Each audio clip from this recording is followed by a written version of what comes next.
got the entire rated community up here on the panel. So in just a second, I'm going to have them tell you where they're from, what they do, and where they're stationed. As we go through the panel, most of this is going to be you asking questions. So we'll do the initial setup. I'll lay out a little bit of the ROEs, and they'll do the introductions. But after that, this is really about answering what questions you may have, whether it's about the experiences of the members on the panel, or whether it's about your choice of whether or not to pursue a rated career field or not. So all I ask is when you stand, please let us know who you are so they can interact with you directly. Also, to the extent that you can, if you've got a really unique personal question that's only about you, then please say that for afterwards and talk to the panel members. Also, if you have a long soliloquy to offer, please save that for afterwards as well. We want to get through as many questions as we can, so your brevity and their brevity will allow us to move forward. All right? So with that, I think most of you know who I am, but Colonel John Price, former wing commander in the KC-10 and C-17. Background as a mobility guy, so I'll offer that if there's any comments on that on the panel, but we have that expertise here. My job today really is to talk less and to facilitate so you can hear from these experts on the panel. So with that, if I can get the panel just to go down the line and they'll tell you a little bit about who they are and where they're from. Hey, good morning, everyone. My name is Major Fred Meyer. I am an RPA pilot, so I'm in the 11U career field, the counterpart to the 18 series career field. I am a test pilot, and I am currently out at Edwards Air Force Base. Hey, good morning, everyone. My name is Ryan Rudder. I am currently an A-10 pilot stationed in Davis-Monthan Air Force Base in Arizona. Good morning, everyone. My name is Rihanna Rudder. I am currently an HC-130J rescue pilot stationed in Davis-Monthan, Arizona. Hi there, I'm Major Kinsley Jordan. I'm currently a T6 instructor pilot at Vance Air Force Base for UPT. Good morning. My name is Nikita Weatherby. I'm currently an MQ-9 pilot at Holloman, so an instructor, and then previously a KC-135 pilot. Morning, both sides. Soy grad, pilot type, flying MC-130s down at Cannon Air Base. Hey, Major Megan O'Rourke. I'm a MC-130 CISO with Major Sides down at Cannon Air Force Base. Alex Watkins. I'm a J-Stars ABM. I'm stationed at Nellis Air Force Base. Clay Cruikshank. I'm an F-15C pilot at Nellis Air Force Base. Keith, currently a C-21 pilot at Scott Air Force Base, former C-5s, Dover and Travis. All right. So I have some planned questions for the panel, but they'd much rather answer your questions. So I'll start off and just take hands to the audience if you have questions. If not, I'll pitch one to them and we'll go from there.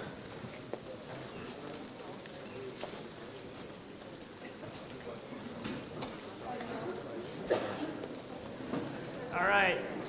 You'll be shy. So think about a question. So for the panel, one of the things that USAFA, and I think at almost all of our commissioning sources, that at times can be a deterrent for rated volunteerism is the length of the commitment.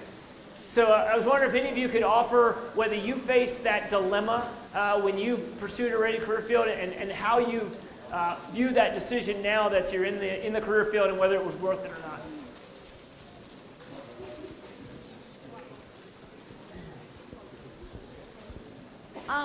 Yeah, so personally, 08 grad, I did not think about the 10-year commitment for pilot training too much prior to going, but it's definitely something that since taking it on, I have thought about.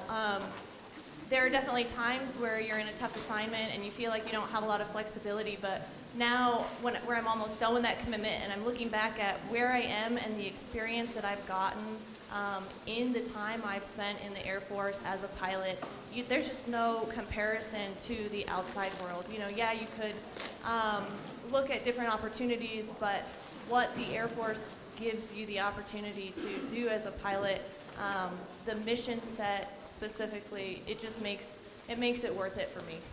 Okay. One of the other things to consider, I'm a combat systems officer, a navigator, so I taught down at Pensacola prior to this. The commitment for that's 6 years, and then I've also known a lot of people who have actually gone CISO and then cross-trained to being pilots later on once they figured out that that's something that they're interested in. And same thing for ABMs, that commitment's 6 years as well. So it's not quite as daunting as the 10-year. However, I am married to a former KC-10 pilot, and from that perspective with the 10-year commitment, a lot of times by the time you get to that 8-year mark, you're really good in the plane. And so it's very daunting, like we've talked about, and I'm sure all of you guys have discussed.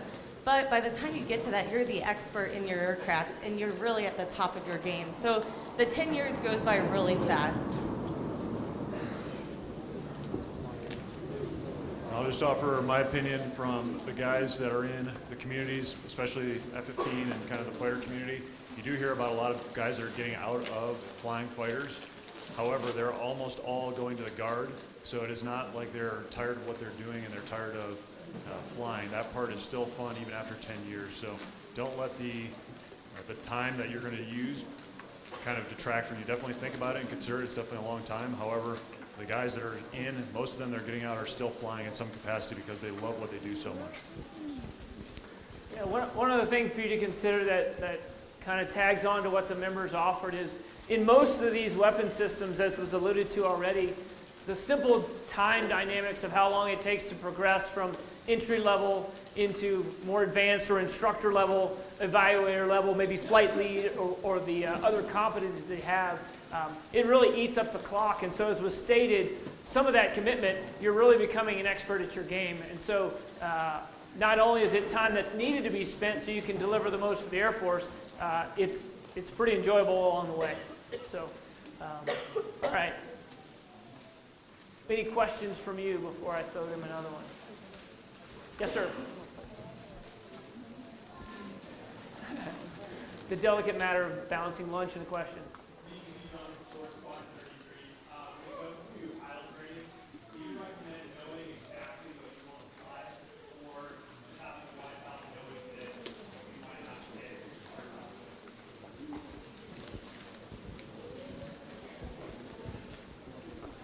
Honestly, absolutely not. You're going to go into pilot training with an idea of what you want to do. I wanted to be a fighter pilot. It was all pointy nose all the way. That's why I went to USAFA. I ended up in a weird path. I flew with the Navy for a little bit, so I kind of fell into it. Yeah, and ended up flying C-130s.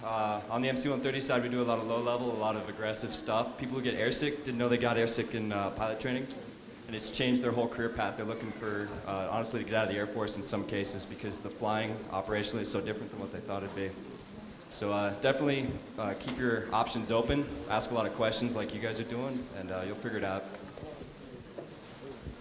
Yeah, for when you go to pilot training, there's a lot of people who show up, and I was much like him. I was like fighters all the way, and then I got there, I was like, I'm totally airsick. This is terrible. So by the end, through T6s, I thought I never want to touch the T6 again. Then I found out I was really good at formation. So you don't realize these things until you actually end up going and doing and learning what that looks like. And honestly, for the students we see coming through, I don't know if you kept up with kind of what's going on in pilot training. Pilot training has changed drastically, 180 degrees from what it was in the last 6 months. Had a huge opportunity to be part of that syllabus rewrite, and now we're even looking at a T6 phase 3, so you could track T1s, T38s, or T6s, and get your wings out of T6s. It drastically changes, and the thing we tell all of our students show up is keep an open mind, and just because you were terrible at one thing doesn't mean you're not going to be awesome at another thing, because oftentimes we see students starting off and everybody's terrible. I mean, when you start off on the first ride, nobody's good. Everybody's terrible, and they think, oh my gosh, I should quit pilot training now. That's not the case. You just got to give it time and give yourself not only to adapt, and it's about learning how to learn in pilot training. You're not going to be good at it, but what you need to do quickly is adapt and figure out, okay, how do I learn what I need to learn? How do I learn checklists? How do I learn procedures? And figure out what that looks like. And guaranteed, somewhere along the road, there's going to be some aspect of that flying, whether it's two-ship tactical low levels or whether it's just cross-country shooting instrument approaches. There's going to be a piece of it you absolutely love. So if you don't know now, that's great, because people change even up to assignment night. I know guys who have said they want to be helicopters all the way, and then 2 days before they get the assignment, say, no, I want to go 38s. And if you work hard and you put yourself in a position that you can accept any of those assignments, then you're in the driver's seat to be able to do that.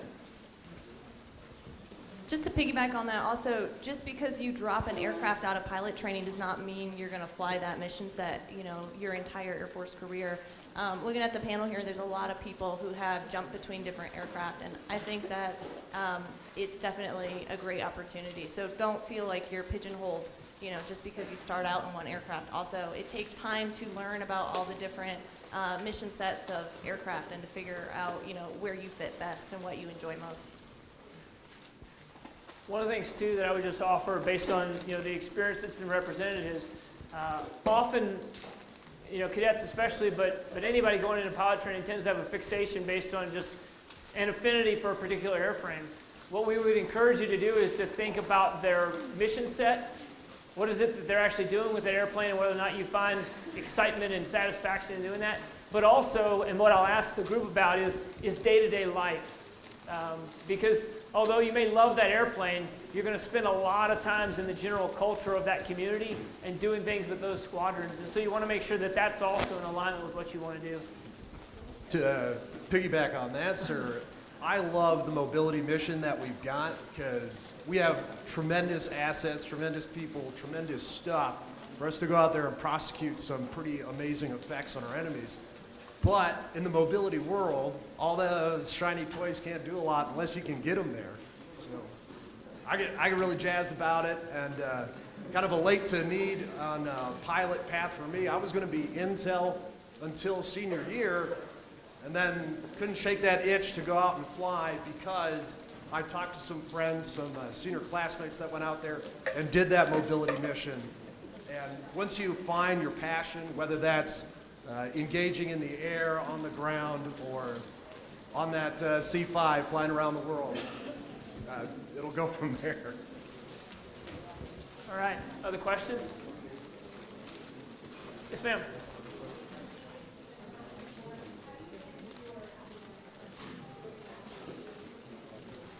Okay, just so that everybody on the panel heard it, she's asking about that. I mean, y'all can cover maybe in a broader balance of life balance with spouses, pets, kids, as well as trying to pursue advanced academics along the way, if you've had personal experiences with juggling those.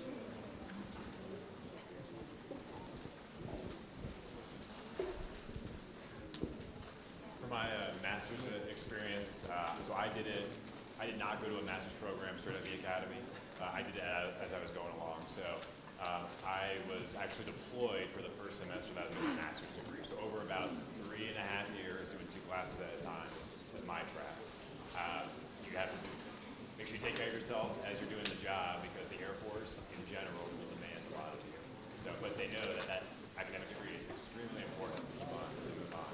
So balancing when I was deployed in the evenings, I mean, you're gonna have to do them at night when you're at home, and balancing those operations. For myself as an RPA guy, or as an RPA pilot, I would basically do my shift work and then come home and work on it.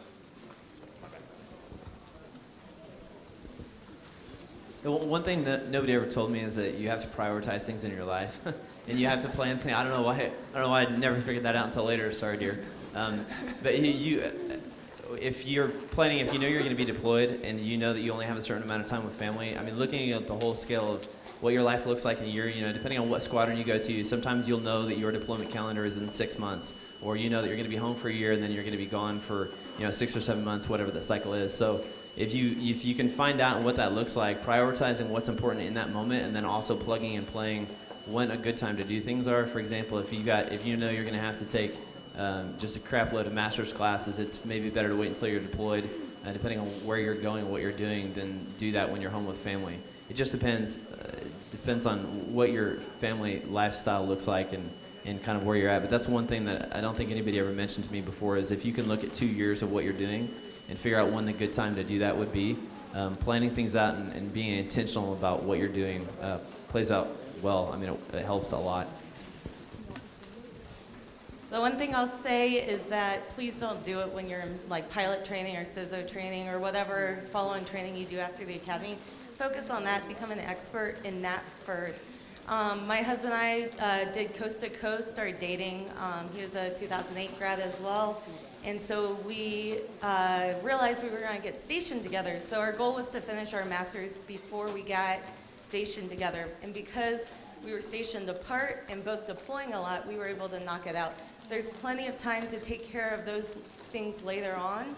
Do not do it in training unless you're like really way smarter than most people, way smarter than me. Definitely focus on learning your trade, whatever it is, when you guys leave here. And I think most of the folks who represent just want to accentuate the point that there are some natural breaks in your career. That one, if the Air Force wants you to go get that in residence, then they'll provide those opportunities. But a lot of times for folks in rated career fields, those opportunities are more elusive, so you end up taking the time and doing that. But I'll tell you, as a person that's been through multiple degree programs in my career, if that's what you want as a priority, you absolutely can get them done. You're just going to dial back to Netflix or the Xbox or whatever else takes away some of that discretionary time for a year or so. All right, what other questions do you have? Yes, sir.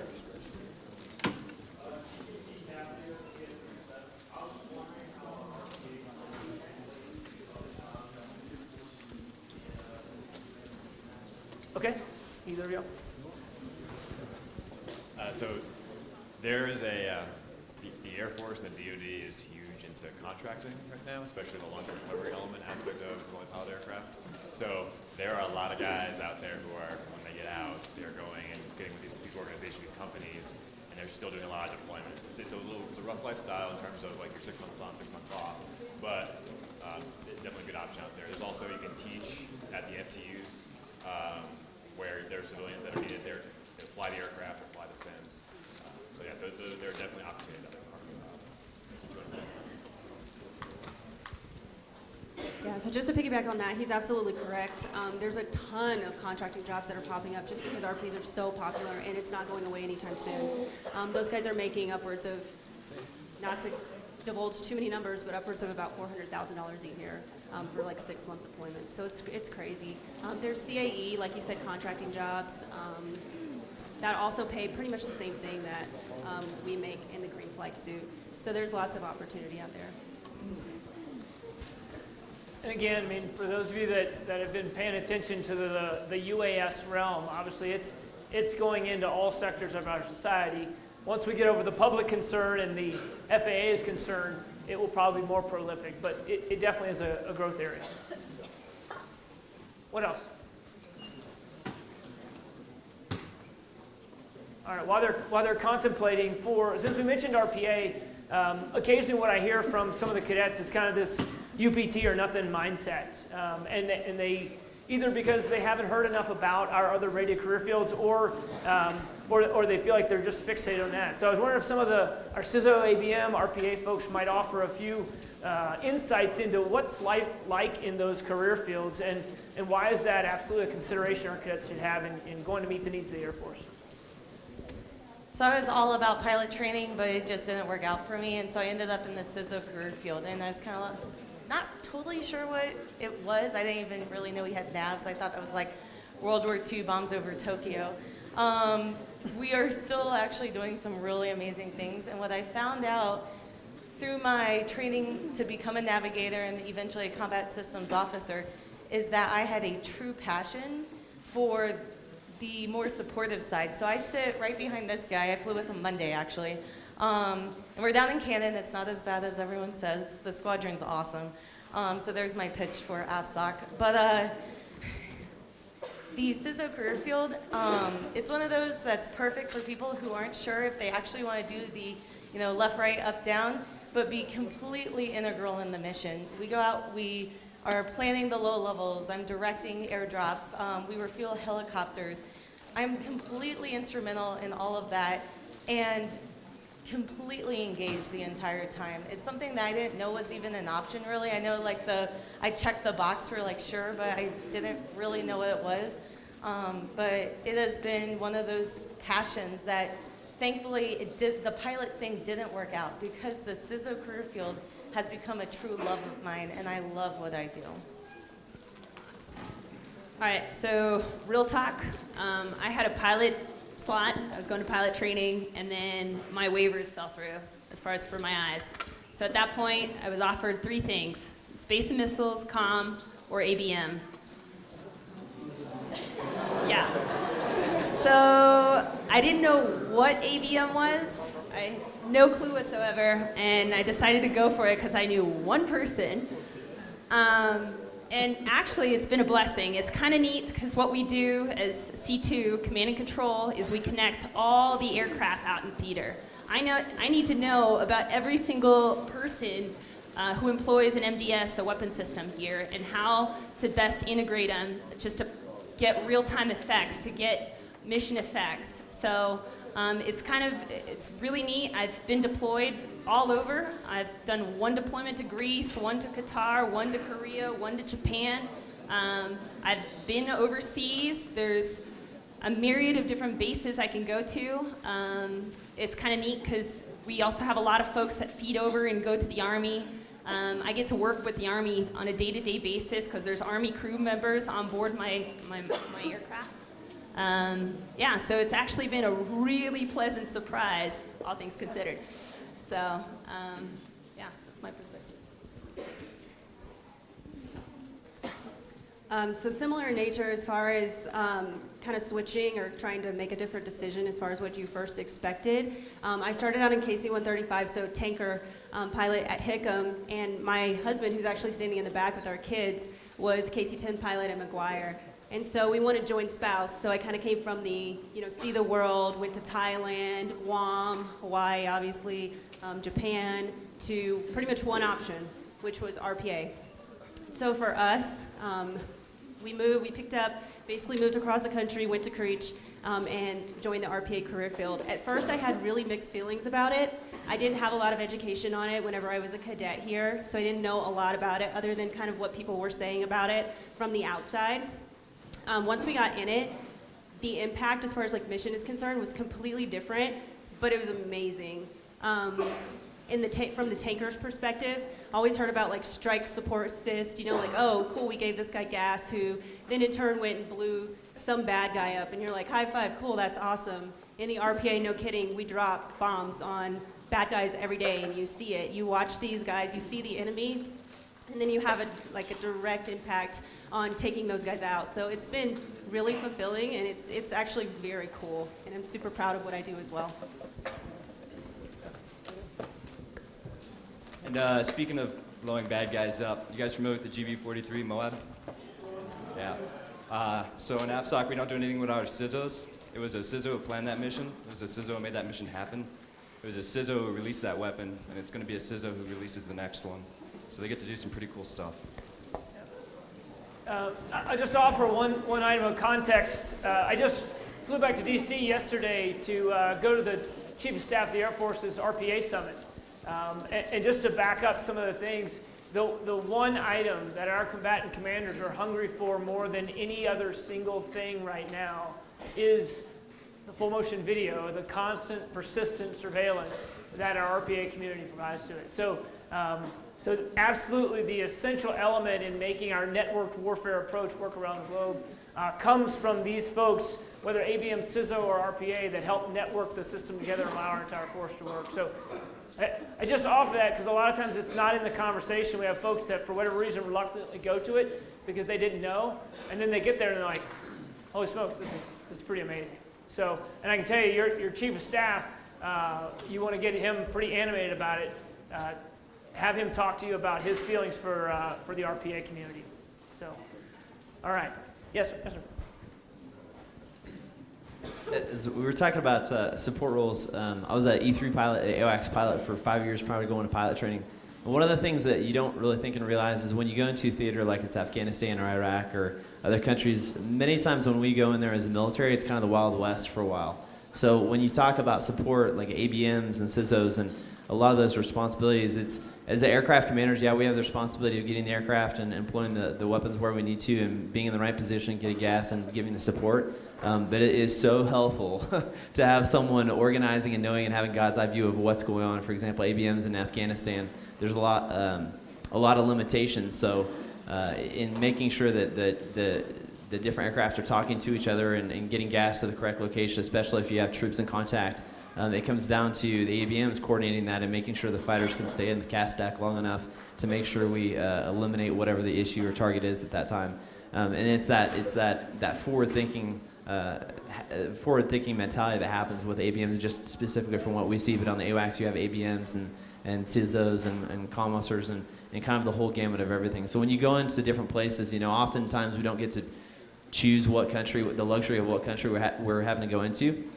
But when we do go in there, having the support of ABMs and CISOs is absolutely huge, because they make sure things happen when they need to happen. For the ACs, the aircraft commanders and fighters and bombers who are putting warheads on foreheads where they need to. Thanks. All right. Another question? Yes.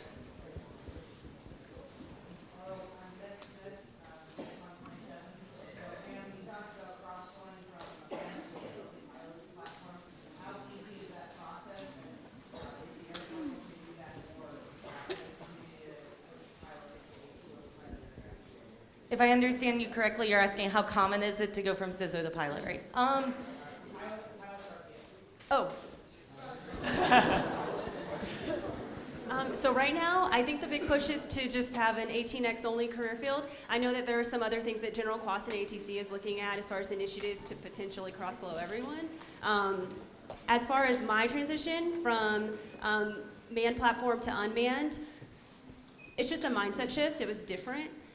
It wasn't necessarily harder. It was challenging in the way that I hadn't dealt with weapons before, so that was something that I really had to learn, to understand. But other than that, I would say it wasn't super challenging to do. Not that I'm not saying the RPA is not challenging. However, what I am saying is that the transition really wasn't a big change, if that makes sense. Does that answer your question? So just a little expanding on that too. So I think for all the career fields, the one thing I can say, having watched the system for 25 years, is it's all driven by the needs of the Air Force, right? So whether it's fighter cross-flow, going from a Viper to an Eagle, whether it is tanker to airlift cross-flow, going from a KC-135 to a C-17 or otherwise, which is what I did. In each instance, it's allowed, not because the Air Force is like, hey, would you like to? It's we have surplus here and we have a need here. There is some seasoning that goes on that makes more diverse thought leaders out in our Air Force. But for example, in the RPA community right now, there's really not a whole lot of cross-flow between, say, MQ-9s and RQ-4s.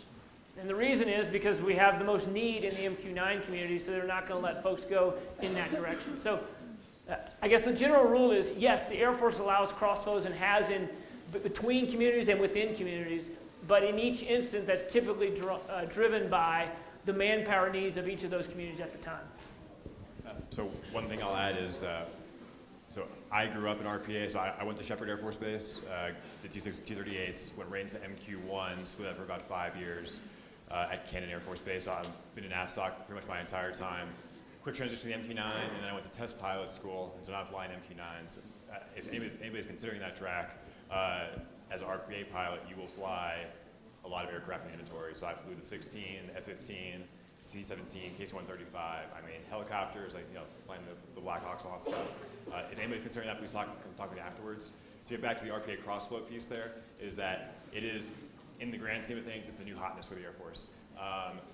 You will see many fighter pilots, or let's say traditionally manned aircraft, will, the fast burners are coming over and being squadron commanders, or doing a stint, a 3-year tour in RPA to see what that world is like, because you will not be able to go through your career without touching that. If you're going to make 06 or higher, that's, you have to have knowledge of that, because if you don't, you're going to be behind the power curve.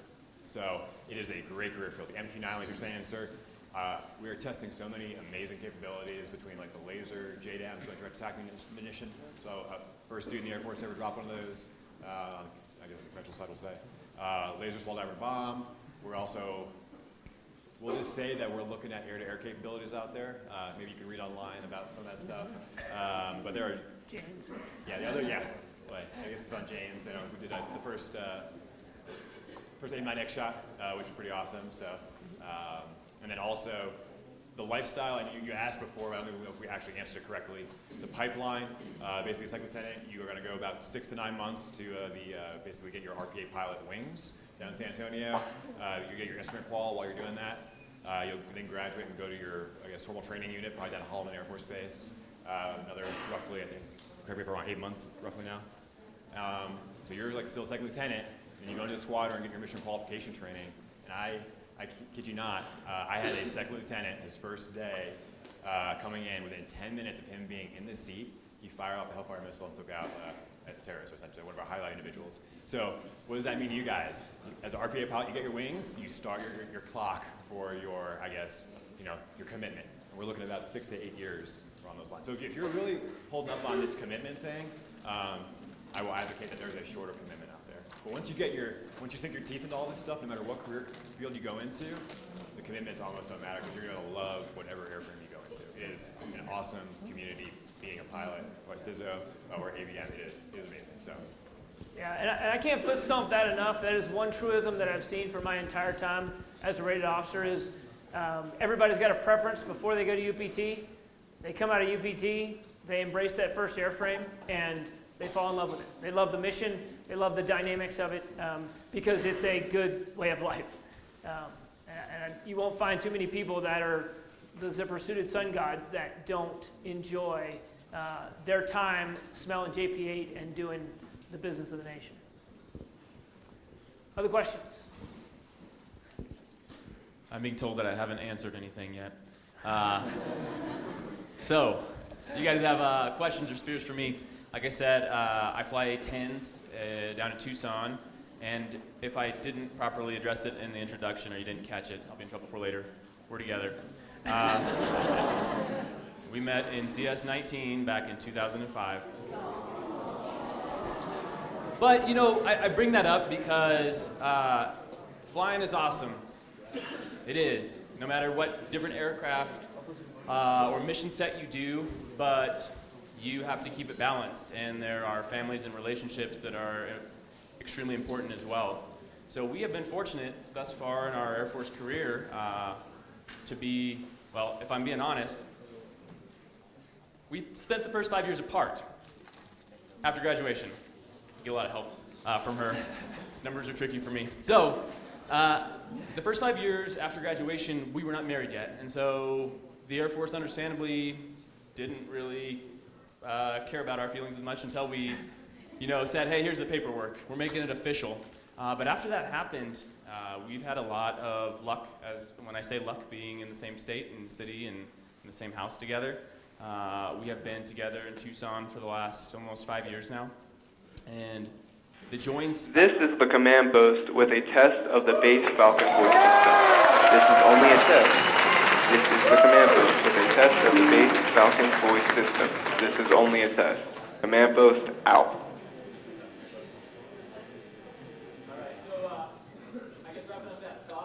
We have been lucky. The Air Force has taken care of us in that sense. After we got married, we have been stationed together. And if we stay, in active duty Air Force, we'll probably find ourselves at Moody Air Force Base in Georgia, because there's still A-10s and HC-130Js there as well. So we've had some good opportunities to fly the aircraft, that we enjoy, but also live together, which is important. So happy to talk about that. Happy to talk about the A-10 as well.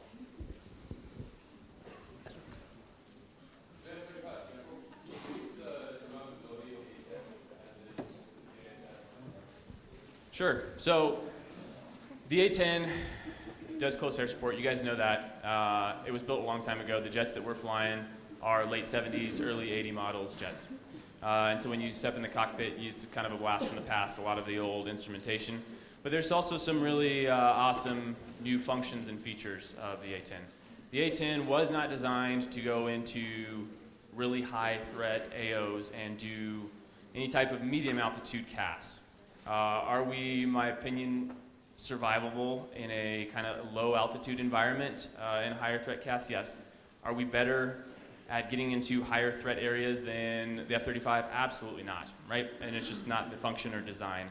So that's where you're going to see different assets being used for different roles. The A-10 is not going to show up to the first day of the fight, overhead doing medium altitude CAS in a high threat, peer-on-peer, MCO, right, major combat operations type fight. But we have a place that shows up pretty shortly thereafter. And then another thing that you guys probably know about the A-10 is we kind of take the lead on combat search and rescue. And so that's a mission set that's going to happen, almost in spite of or despite the, we talk about ALR, so your risk level, right, that you're willing to accept when you go into a fight. The A-10 is we're still going to do the CSAR mission, even though the fight is at higher threat. So I don't know if that answers your question, but. All right, while we're waiting for the next hand, obviously we have a lot of communities here represented, SOF, MAF, CAF. Could a few of you maybe just share what, either right now or a couple years ago when you were a lieutenant, what a day in the life is like, whether home station training or forward deployed, so they can get a feel for, hey, what is this, when I get through pilot training, I actually get in a weapon system, what's it actually like? I'm happy to walk through kind of a typical C5 mission profile, which kind of models a lot of what MAF, or the Mobility Air Force, does kind of on a day in, day out basis. So I'll roll in to our crew briefing a couple hours before takeoff. Somebody's probably brought in a couple dozen donuts because that crew bonding starts with the crew brief. Get everybody on the same page. There's probably about 20 of us. We got a team going out there to execute whatever mission we're doing that day. So let's say we're going down to Florida to pick up some State Department helicopters so that they can do search and rescue operations in Afghanistan. So we get everybody on board, we get our aircraft prepped and ready, we blast down to Florida, pick that stuff up. Don't quite have the duty day to make it all the way to Afghanistan, so you know what, let's spend a night in Spain.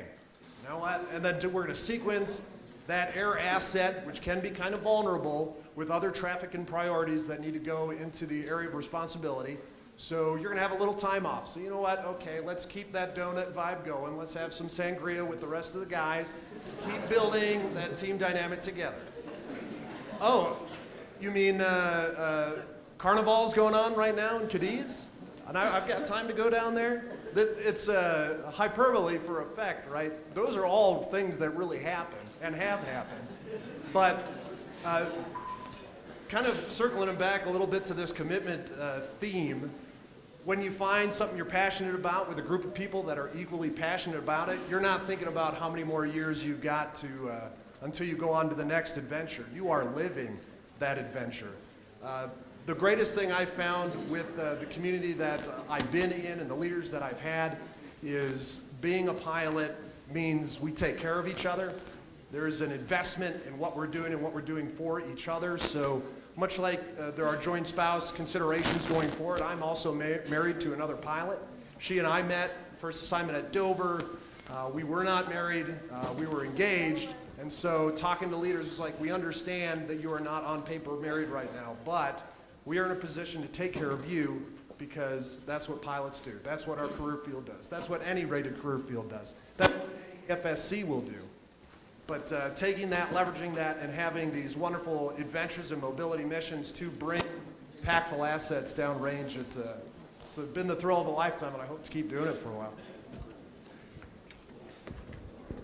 Give a little bit of a fighter perspective from that. When you show up after your pilot training, you'll go to the B course, which is usually about 6 months, depends a little bit, and then you'll go to your CAF squadron. You start out with a mission qualification training.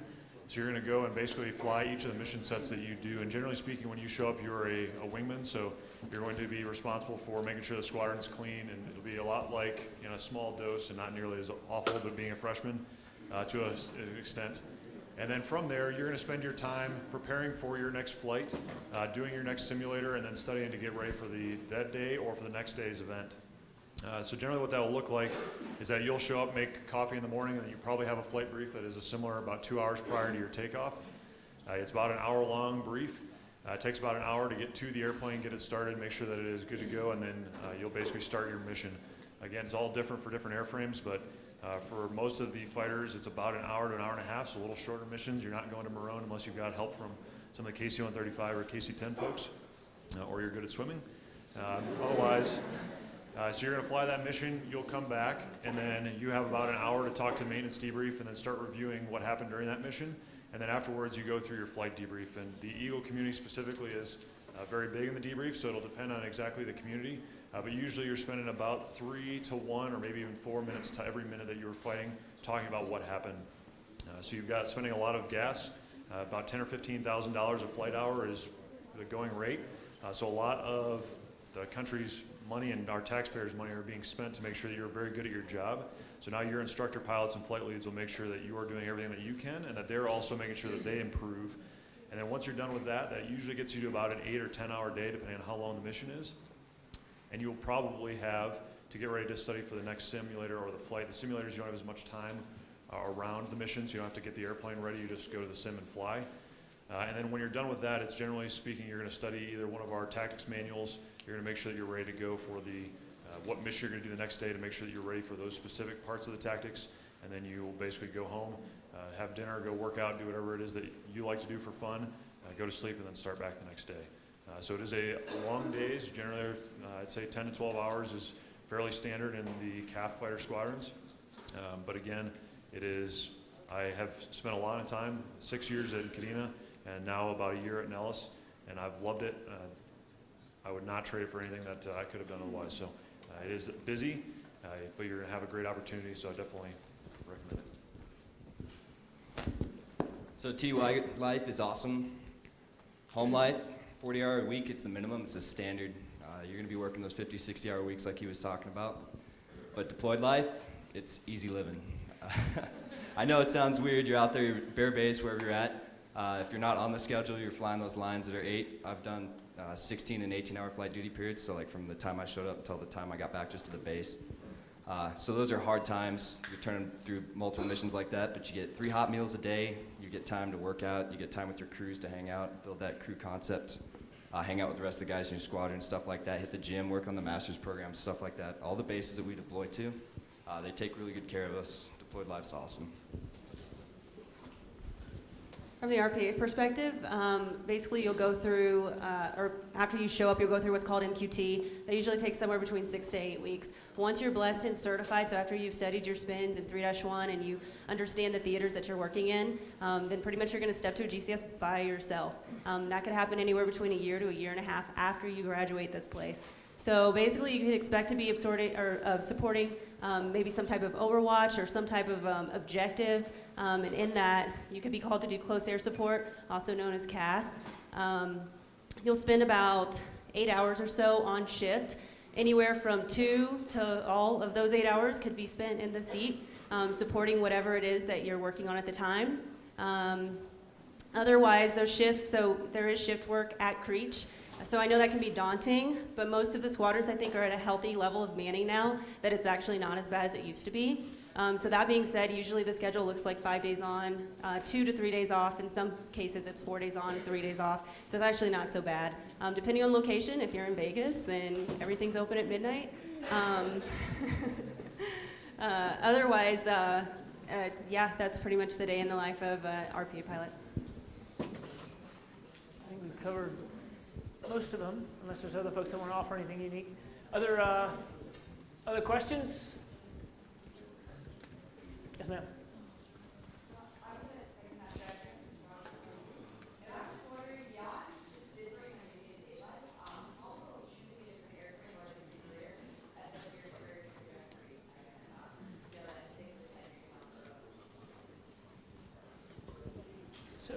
So I'll offer one perspective as the guy that's sat the promotion boards and the DTs and other things like that is the Air Force recognizes excellence, right? We may be interested in the fact that they have, you know, a CISO, ABM, pilot, RPA background, but in the end, their rapid rise to significance in our Air Force is based upon excellence in executing their assigned duties. And so they can't control the opportunities that come at them, right? Some of them are going to get to do some pretty amazing things in the operational environment. Some of them are going to be training the next group of airmen that go out and execute the mission. Some of them are in a direct troops in contact role, and others are in a supporting role. In the end, the Air Force looks at, were you excellent at your trade? Which is why when they were talking earlier about that dynamic of first things first, when you go into training, your primary focus should be on, I want to be excellent at what I do. Yes, I want to get a master's at some point. Yeah, I want to do these other things. But build that foundation of excellence, and then it's going to put you on a trajectory in your individual career paths, that whether it's going to fighter weapons school, whether it's going to be able to cross flow and have that opportunity later, or any of those things that become kind of the more selective opportunities later down the road, all come from whether they were excellent in their individual communities. So I just offer that as kind of a banner thing. I don't know if there's any different perspectives that y'all have seen along the way. Okay. I was going to echo, that any career field you're in, based on your merits, it's the same exact thing. I know at least 3 people who are getting promoted to below the zone to colonel, to lieutenant colonel, in the RPA pilot community. So it is definitely, again, based on your merits, I know seeing across the communities, there's a good, taste or selection, we'll say. What else? Yes, sir. I was wondering what a day in the life for a CISO lieutenant looks like. Hey, that's awesome. So first of all, our training's at Pensacola, Florida, so there's my big plug. It's a pretty sweet location. I was stationed there for 4 years teaching baby CISOs. Are you interested more in when they're in training or once they're actually out? Both? Okay. So actually our CISO training set up very similar to pilot training. You get there, you work your tail off. First thing you do, you show up and we actually send you guys to Fairchild right away. And so you knock out survival training 3 weeks after getting to Pensacola, which is kind of exciting to say the least. And that's because we have water survival requirements at Pensacola because we fly over the ocean. So you go to Pensacola, then you come back and then we send you to IFS, or IFT, excuse me now, up here at Pueblo, just like RPAs, just like pilots. Do ABMs? ABMs don't. So they go up there, they get put through the whole course, they just don't solo. Then they come back to Pensacola, they start the T6 program. Once they're in T6s, they learn basic instrumentation. Again, 10, 12-hour days, then you're going home and studying. That's true of any rated career field. You have to put that initial work in so that you're good later. You learn basic instrumentation just like you do in T6s. You learn visual flying. Once you get T6 complete, then you come over to the advanced side, which is the T1 side, and we put the students through a lot of computer sims that we can actually change the profiles based off. So based off of how we adjust the computers, we can target it to more of a mobility style, more of a fighter style, all within this computer-based system that we have. Then they come and they actually fly T1s, and we have a front and back seat. One of the kind of cool things with the CISO career field is it's not one thing. When you hear NAVs, you think, hey, get from point A to point B in this time frame, life's good. We have electronic warfares, weapons system officers, navigators, as well as sensor operators. You can literally do anything out of the CISO career field. What that means, though, is it's kind of hard to make a one-track training program there. So we actually then finish T1s, and then you track select, and you go to, you actually get your aircraft assignment, and then you do a top-off program. And we specialize that training based off of the aircraft that you're going to. So if you're going to go be a U-28 CISO, we actually put you through a sensor operator course so that your training there at Pensacola will actually benefit you when you get to Hurlburt with the 19th. And so it's set up very similar to pilot training, just obviously very different course curriculum. For day in life of a CISO when I'm out, it's really not that different from pilots, except for I do the majority of the low-level planning. So for me, I've been C-130s for a majority of my career, minus when I was instructing.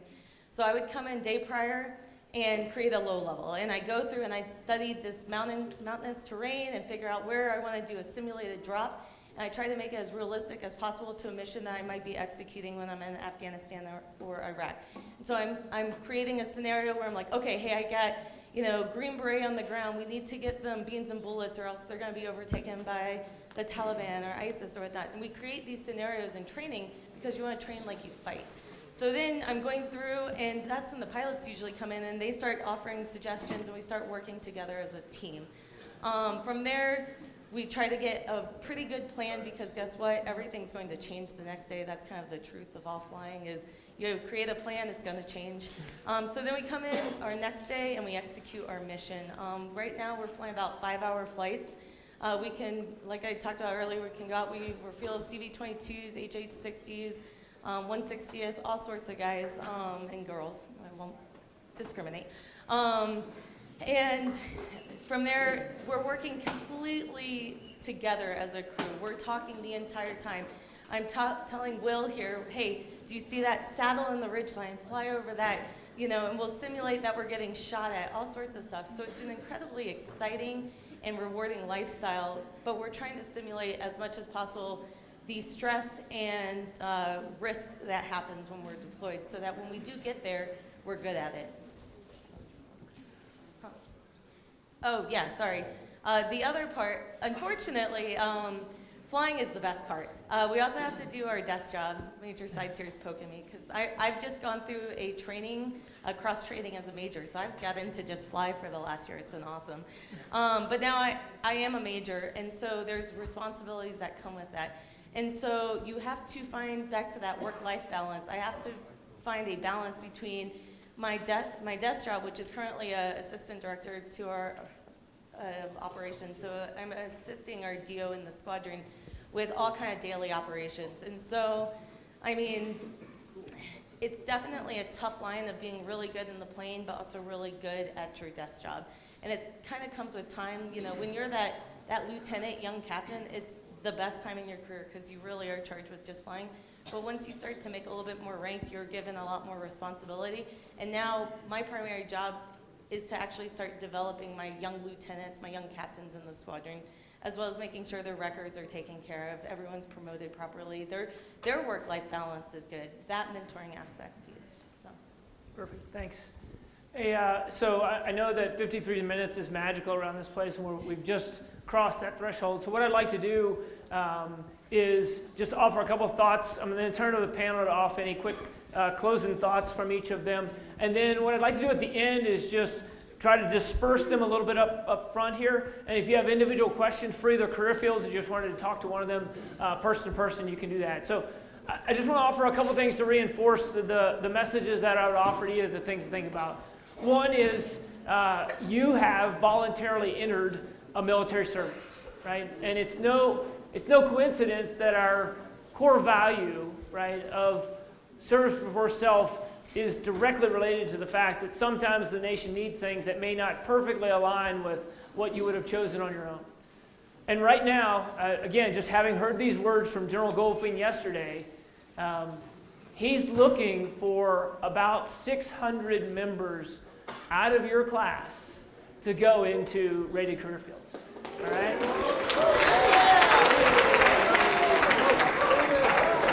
So, and it's not just a simple manning thing, right? It is the aspect that these fine individuals here, while we all wander the terrazzo, they are out providing national security for our nation, right? And air power is essential to that in the 21st century.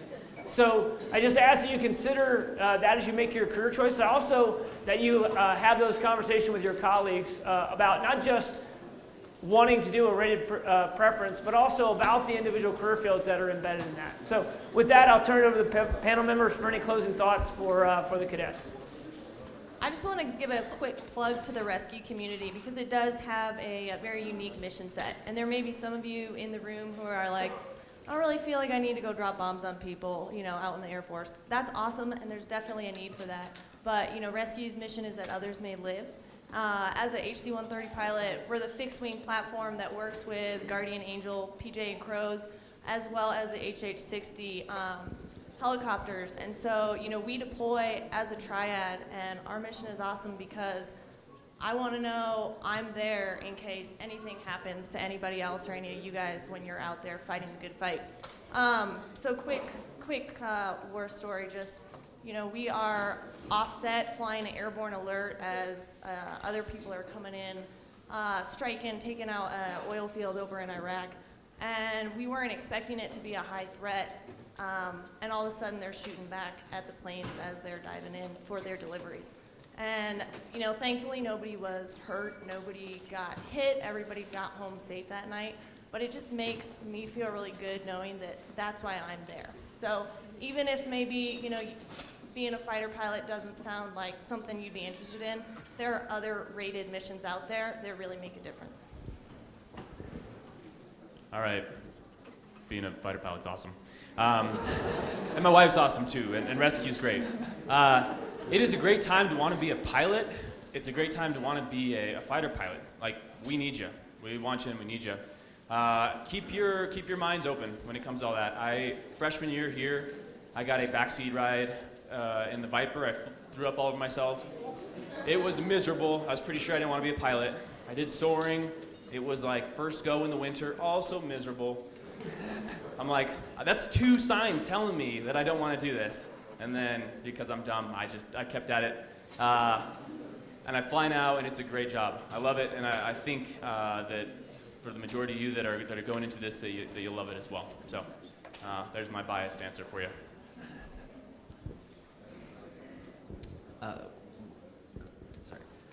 One of the emphasis items that's kind of happened over the last 6 months, or actually 8 months, with general cost and training overall is developing a generalist pilot in pilot training. So pilot training has changed 100%, 180 degrees from where it was, which is awesome because it's far, far better. But in the process of that, it rings very true for several of the things, we're talking about war stories of being able to adapt to diverse and completely changing fluid environments. Is that for any of you who get used to a plan of a regimen of what you do every day, that's not necessarily how we're training our pilots now. We need you to be able to go into a completely different scenario. Yes, you have a plan, but as previously said, your plan will drastically change in the course of hours or minutes or seconds from what you thought it was. Just one example was we're headed into Afghanistan. It was supposed to be just a completely boring night. No air assets were there. We just kind of had to overwatch what was going on. And my co-pilot saw an explosion fire off in the distance. We were like, is that planned? And looked, and it was Camp Bastion. I don't know if you remember when Camp Bastion got overrun by the enemy. So as we were overhead, we really didn't have any assets, so we started coordinating close air support and search and rescue for the guys who were there, because it was chaos in the first minutes of when that happened. And that was not the plan at all. Like we thought we were just going to be able to chill for the night, and it was going to be a great 16-hour mission of just nothing but kind of relaxing, because that's what the previous sorties were before. But things drastically change. And most of the time where you make your bread and butter is not necessarily in the things that you've planned, it's in the things that you are able to adapt to and to look at the situation and say, I don't know what the proof solution is, but this makes sense and this seems safe. Let's go do this. And then getting your crew and everybody on board. So to piggyback with what General Quas has been pushing forward with the innovation idea of how are we training pilots, how are we training pilots better, I can tell you with 100% certainty, I've never been more excited about how the Air Force is training pilots and what we're doing in pilot training, because it's exciting. I mean, it's really, really exciting in being there. But it goes a step farther in that the goal is not to be a great T6 pilot or T38 pilot or T1 pilot, or even to be a great Viper pilot or just an A-10 pilot or 135, but it's to be a thinker, somebody who can go into a diverse, fluid-changing environment, and that you are proficient at adapting to situations no matter what's thrown at you. Because as the officer rated, as the rated panel, as you look at, a lot of times we're looked at not just because we're great pilots and great tactically sound, but because we can look at a situation and see the solution through the chaos. So as you look at the rated career field, that is really, once you get to our position as a major, that's what people look to us for, is to find the solution, find the hope in the midst of total and utter chaos, in the midst of whatever your mission set is and wherever you're going. So it's an exciting future for you guys. It really, really is. The one thing I would part with is to keep an open mind. I know I've met several people that, actually I've never met, first of all, anyone that has told me in whatever career field that they're in that they didn't love it. Like I think you would be hard pressed to find anyone, regardless of how their feelings were when they first entered a certain platform, that doesn't absolutely love what they do. So just keep an open mind and be flexible. Critical thinker. So kind of piggybacking on what he's talking about is that you're going to be put in situations that can drastically change at a moment's notice. And the Air Force Academy is really developing you to be able to literally be flexible and put on your critical thinking hat and flex at a moment's notice, and that's really what you're going to be charged to do going forward. My last plug, and kind of to piggyback on what these other spouses have said too, there's a lot of joint spouse couples on this panel. There is a balance, and there is life after the Air Force. So if you want to talk to, I think, any of us about how that works and how we manage that, because it is challenging, we'd love to chat afterwards.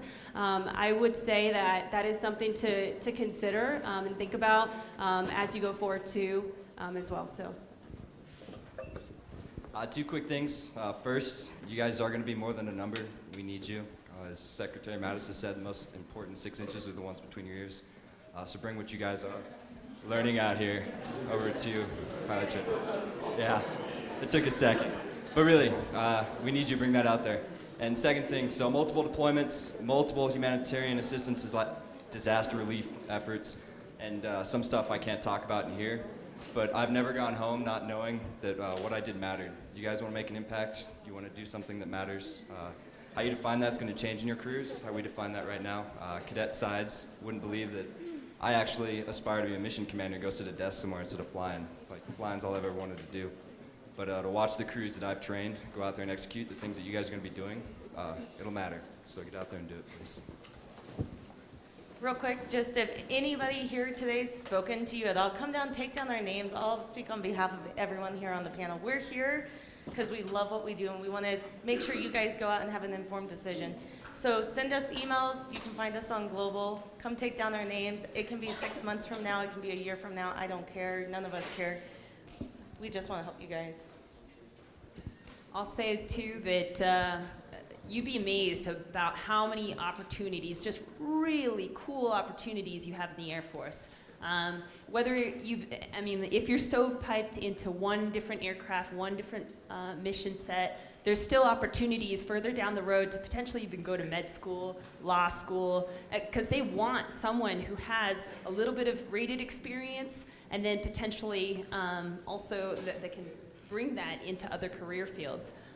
There's also the opportunity to work abroad in attachés, because we need pilots and rated personnel to work and serve as liaisons for the U.S. government elsewhere all over the world. So it's just crazy. It still blows my mind when I see the emails that come through me from MilPDS or whatever it is. But yeah, that there's some cool opportunities to go and serve in some other capacity. So. I'll pile on to what Megan said, that we're obviously very happy to give you our perspective and to answer any questions you have. You also have a great resource here between the faculty or AOCs. Find out what they flew, if they were rated, or what they did in their previous life, and talk to them. If you have, throughout the wing, there are definitely people that have done the job that you're thinking about doing. Go seek them out and take the opportunity that you have here, because this is going to be the best chance you probably have to talk to everyone. Right now, there are not necessarily every MDS at your pilot training base or where else you're going to go. So your opportunities to find those people will still be out there, but you're probably going to have to do it not in person. It's going to have to be via email. So take the time you have for the next year and a half and use that to build your essay about what you want to do, what you think you'd like to do, so that when you do get through pilot training or through ABM or CISO, that you have an idea of where you want to go after that. A random note. I knew absolutely nothing about aviation until I made that decision senior year that I'm going to give that pilot thing a go. So if you are not that kid that was 8 years old and looked up at the sky and said, I want to go fly, and you're here going, I'm going to do acquisitions or contracting or intelligence or whatever that career field is, just know that the program is designed for people like me to somehow make it through. So you can do it. All right. Hey, I just want to give a quick plug. Again, they truly are available to you, and so use that venue. If there are folks that aren't here that you want to talk to in career fields, again, you just have to ask the permanent party, and we'll find that person in the Air Force for you to talk to. I'd like to get a round of applause for our panel.